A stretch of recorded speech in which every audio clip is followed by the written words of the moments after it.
Hello అండి, welcome back to our channel the home maker. ఎలా ఉన్నారు అందరూ? ఈరోజు వీడియోలో మనం గోధుమ రవ్వ ఉప్మా ఎలా చేయాలో చూద్దామండి. గోధుమ రవ్వ ఉప్మాకి మనకు కావాల్సినవి గోధుమ రవ్వ, ఆనియన్స్, టమాటో, క్యారెట్, ఈ 3 వెజిటేబుల్స్ సరిపోతాయండి. గోధుమ రవ్వ ఉప్మా ఎలా చేయాలో మనం చూద్దాము. ఫస్ట్ స్టవ్ మీద కడాయి పెట్టుకొని అది హీట్ అయ్యాక 3 టేబుల్ స్పూన్స్ ఆయిల్ వేసుకోవాలి. ఈ ఆయిల్ హీట్ అయ్యాక ఆయిల్లో కొంచెం ఆవాలు, కొంచెం జీలకర్ర, ఒక ఎండుమిర్చి వేసుకోండి. ఆవాలు చిటపటమన్న తర్వాత మనం కట్ చేసి పెట్టుకున్న 2 పచ్చిమిరకాయలు వేసుకుందాము. తర్వాత కట్ చేసి పెట్టుకున్న ఆనియన్స్ వేసుకోవాలి. ఆనియన్స్ వేసుకున్న తర్వాత కట్ చేసి పెట్టుకున్న క్యారెట్ వేసుకోవాలండి. ఆనియన్స్, క్యారెట్ కొంతసేపు ఫ్రై అవనివ్వాలి. ఇవి ఒక 50% ఫ్రై అయ్యాక అప్పుడు మనం టమోటాస్ వేసుకుందాము. గోధుమ రవ్వ ఉప్మా మనం మార్నింగ్ బ్రేక్ఫాస్ట్లోకి చేసుకోవచ్చు, నైట్ డిన్నర్లోకి కూడా చేసుకోవచ్చు అండి. నేను ఎలాంటి పప్పులు, వేరుశనగపప్పు, జీడిపప్పు అలాంటివి ఏం వేయడం లేదు. ఎందుకంటే ఇవి మనం ఏ కర్రీ ఉన్నా, ఏదైనా, ఏ చట్నీ అయినా తినేసేయచ్చు డైరెక్ట్గా. అందుకని నేను ఎలాంటి పప్పులు వేయలేదు దీంట్లో. మీకు కావాలంటే వేసుకోవచ్చు. ఆనియన్స్, క్యారెట్ 50% కుక్ అయిపోయినాయండి. ఇప్పుడు మనం కట్ చేసి పెట్టుకున్న టమోటా ముక్కలు వేసుకుందాము. టమోటా ముక్కలు కూడా 50 to 60% కుక్ అవ్వాలి. గోధుమ రవ్వ ఉప్మాలో మనం సైడ్ డిష్గా పెరుగు కూడా యూస్ చేసుకోవచ్చు అండి. పెరుగులోకి చాలా బాగుంటుంది. మనం ఆల్రెడీ ఉప్మాలో సాల్ట్ వేస్తాం కాబట్టి సాల్ట్ కూడా అవసరం లేదు. టేస్ట్ సూపర్ ఉంటుంది. రెసిపీస్లో కూడా యూజ్ అవుతుందండి. గోధుమ రవ్వ తింటే వెయిట్ లాస్ కూడా అవ్వచ్చు. వెజిటేబుల్స్ అన్నీ కుక్ అయిపోయినాయండి. ఇప్పుడు మనం వాటర్ పోసుకుందాము.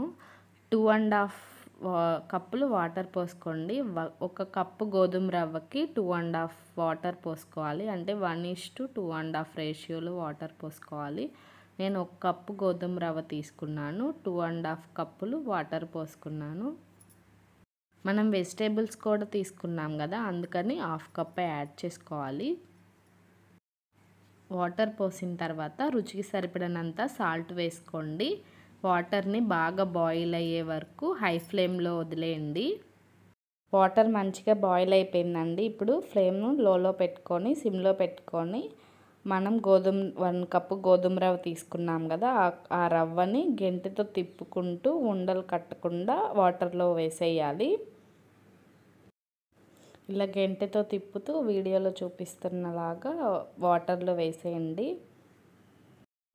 ఇంట్లో మనకి దోశ బ్యాటర్, ఇడ్లీ బ్యాటర్ అలాంటివి ఏం లేనప్పుడు కూరగాయలు 2-3 కట్ చేసుకొని ఇలా గోధుమ రవ్వ, బొంబాయి రవ్వ ఇట్లా ఏదైనా ఉప్మాలు చేసేసుకోవడం చాలా ఈజీ అండి. డిన్నర్ టైంలో కూడా చేసుకోవచ్చు. ఏ కర్రీ ఉన్నా, చట్నీస్ ఉన్నా ఇలా తినేయచ్చు.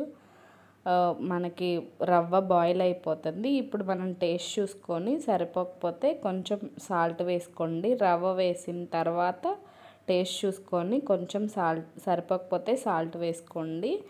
లైట్గా కొంచెం సాల్టీగా ఉంటే ఉడికేసరికి సరిపోతుంది. నా దగ్గర కొత్తిమీర ఉంటే కొత్తిమీర కొంచెం వేసాను.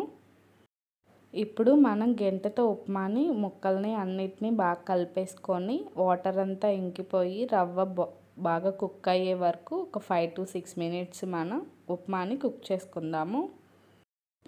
ఉప్మా బాగా కుక్ అయిపోయి ఆయిల్ అంతా బయటకు వచ్చేస్తుందండి. ఇప్పుడు మనం ఒకసారి కలిపేసుకొని మూత పెట్టేసుకొని ఒక 2 minutes అలా ఆవిరికి వదిలేద్దాము. అంతే అండి, అప్పుడు మన ఉప్మా రెడీ అయిపోయింది.